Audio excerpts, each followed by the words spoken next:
AP తెలంగాణలో భారీ వర్షాలు 3 రోజుల పాటు కురిసే అవకాశం. తెలంగాణలో ఆదిలాబాద్, నిజామాబాద్, కరీంనగర్, వరంగల్, ఖమ్మం జిల్లాలో, ఉత్తర ఒడిశా, పశ్చిమ బెంగాల్ తీర ప్రాంతాల్లో అల్పపీడనం. 40 మంది ప్రయాణికుల దుర్మరణం. పాకిస్తాన్లోని బలోచిస్తాన్ ప్రావిన్స్లో శుక్రవారం తెల్లవారుజామున ఘోర రోడ్డు ప్రమాదం. అదుపు తప్పిన లోతైన లోయలోకి దూసుకెళ్లిన బస్సు. ఇక ఈ భారీ వర్షాలు ఎప్పుడు చూస్తామో ఏం కథ. ఇట్లా పడుతున్నాయి అట్లా పోతున్నాయి, ఇట్లా పడుతున్నాయి అట్లా పోతున్నాయి. పాపం సైంటిస్టులకు కూడా అర్థం కాని పరిస్థితి. మళ్ళీ అదే సీన్ రిపీట్. కొనసాగిన అధికార ప్రధాన విపక్ష నేతల మధ్య మాటల యుద్ధం. పారిపోవడం మా ఇంటా వంట లేదు. మంత్రి జూపల్లి, బీఆర్ఎస్ నేత హరీష్ రావు మధ్య కొనసాగిన మాటల తూటాలు. సోమాజిగూడ ప్రెస్ క్లబ్కు చేరుకొని కేసీఆర్, కేటీఆర్ అరెస్టుల కోసం ఎదురు చూసిన మంత్రి జూపల్లి కృష్ణారావు వారి కోసం 3 కుర్చీలు వేసినా రాలేదు మంత్రి. లేఖలో ప్రస్తావించిన వాటికి హరీష్ నుంచి సమాధానం ఏది? మీరు ఎందుకు ప్రెస్ క్లబ్కు రాలేదో సమాధానం చెప్పాలి.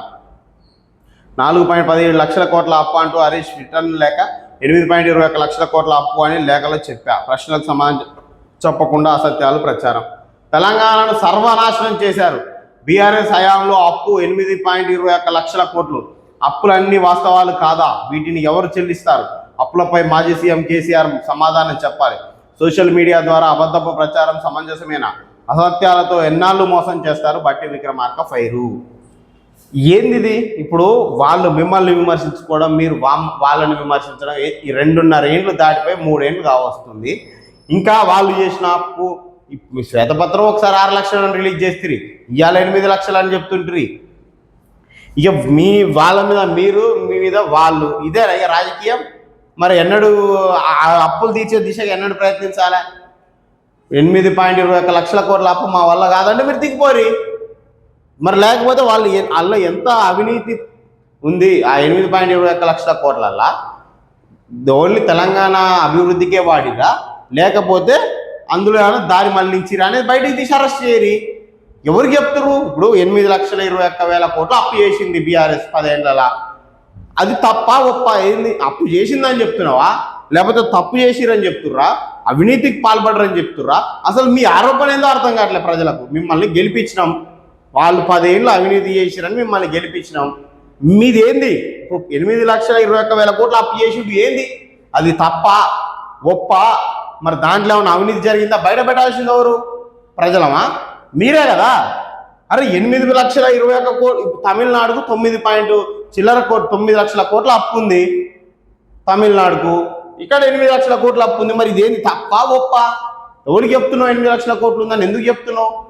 అలా ఏమన్నా అవినీతి జరిగితే బయట పెట్టి అరెస్ట్ చేయి. ఈ టైంపాస్ రాజకీయాలు ఏంది? ప్రతిపక్షం వాళ్ళు టైంపాస్ రాజకీయాలు చేసినట్టు అర్థం ఉంది. ప్రభుత్వంలో ఉండి మీరు ప్రజలను మభ్యపెట్టే రాజకీయాలు ఏంది?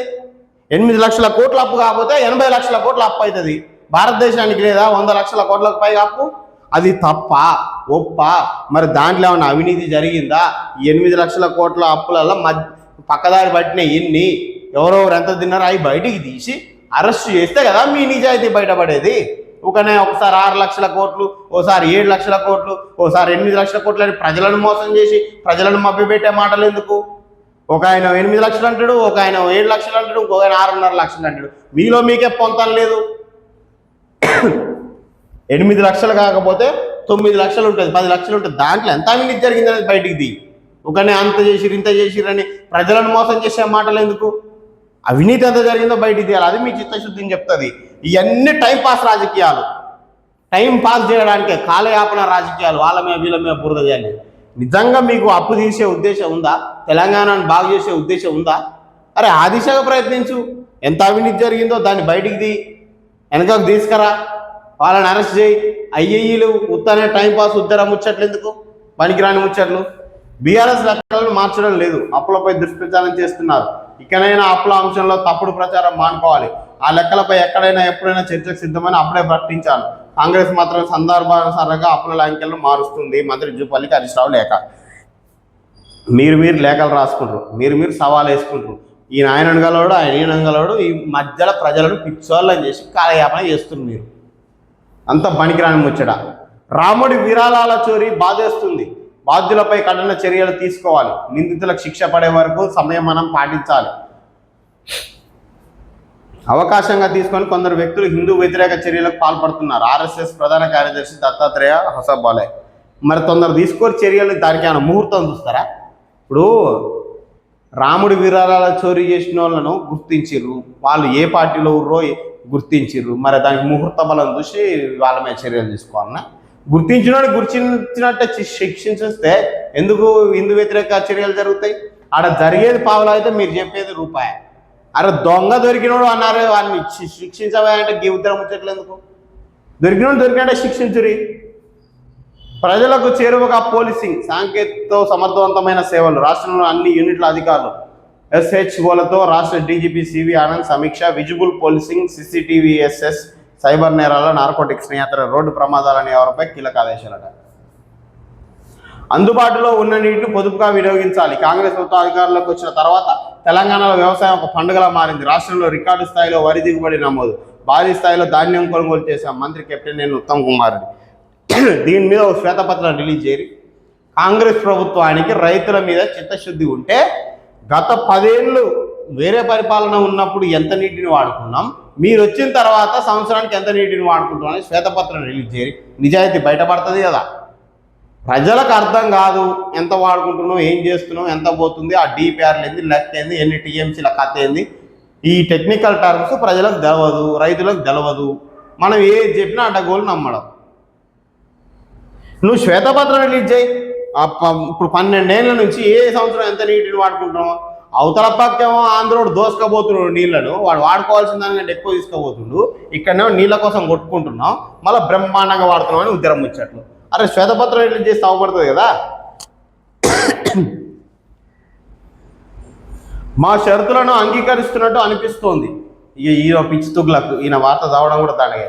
8 రోజులు సజీవంగా 140 టన్నుల భూకంప శిథిలాల కింద వెనిజువేలాలో అద్భుతం. చికిత్స పొందుతున్న బాధితున్న ఆ దేశ తాత్కాలిక అధ్యక్షుడు పరామర్శ. భూకంపంతో ఇప్పటి వరకు 2595 మంది మరణించారు. అక్కడ రైతుల పంటల ఎంపికలో జాగ్రత్తగా ఉండాలి. మీరు అవగాహన కల్పించాలి జాగ్రత్తగా ఉండాలంటే.